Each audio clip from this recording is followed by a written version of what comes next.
तुर्की के इस्तांबुल में मौजूद हागिया सोफिया म्यूजियम को अब मस्जिद बना दिया गया है। 1500 साल पुरानी यूनेस्को की ये विश्व विरासत मूल रूप से मस्जिद बनने से पहले चर्च था और 1930 के दशक में इसे म्यूजियम बना दिया गया था।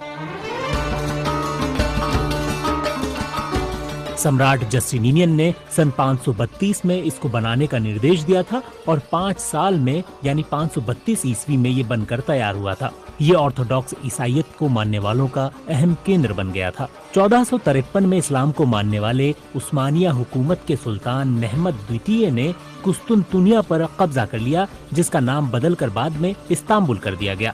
सुल्तान महमद ने ही हागिया सोफिया को मस्जिद में तब्दील करने का आदेश दिया था। इसी हागिया सोफिया के ठीक सामने 1818 में सऊदी अरब के किंग अब्दुल्ला बिन सऊद का सिर कलम कर दिया गया था। उस्मानिया सल्तनत यानी ऑटोमन साम्राज्य के सैनिक किंग अब्दुल्ला बिन सऊद और वहाबी इमाम को जंजीर में बांधकर इस्तांबुल लाए थे।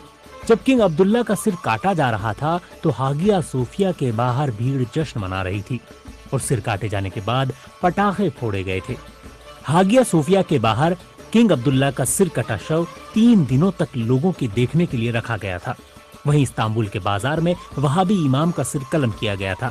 इस दौरान उस्मानिया हुकूमत के सैनिकों ने सऊदी की राजधानी रही दिरिया और रियाद के बाहरी इलाकों को ध्वस्त कर दिया था।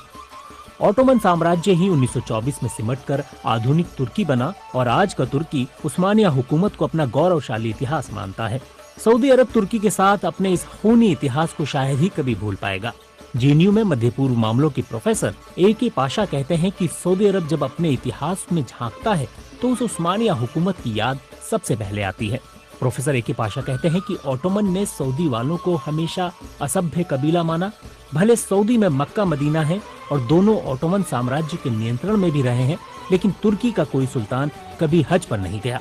सऊदी अरब के वर्तमान शासक 84 साल के किंग सलमान और 34 साल के क्राउन प्रिंस उसी अब्दुल्ला बिन सऊद के खानदान से आते हैं, जिनका हागिया सोफिया के सामने सिर कलम किया गया था। सऊदी अरब को 1932 से पहले 2 बार एक देश बनाने की कोशिश की गई थी, लेकिन दोनों बार ऑटोमन साम्राज्य ने इसे तबाह कर दिया। इसे पहली बार 1818 में तबाह किया गया और दूसरी बार 1871 में। सऊदी की तीसरी कोशिश तब सफल रही जब पहले विश्व युद्ध में उसने ब्रिटेन का साथ दिया और ऑटोमन साम्राज्य को मुंह की खानी पड़ी। अब एक बार फिर से तुर्की के राष्ट्रपति अर्दोआन उस्मानिया हुकूमत के अतीत को जिंदा करने की कोशिश कर रहे हैं और हागिया सोफिया उसकी ताज़ा मिसाल है। सऊदी और तुर्की दोनों सुन्नी मुस्लिम देश हैं, लेकिन दोनों का इतिहास उतना ही रक्त रंजित रहा है।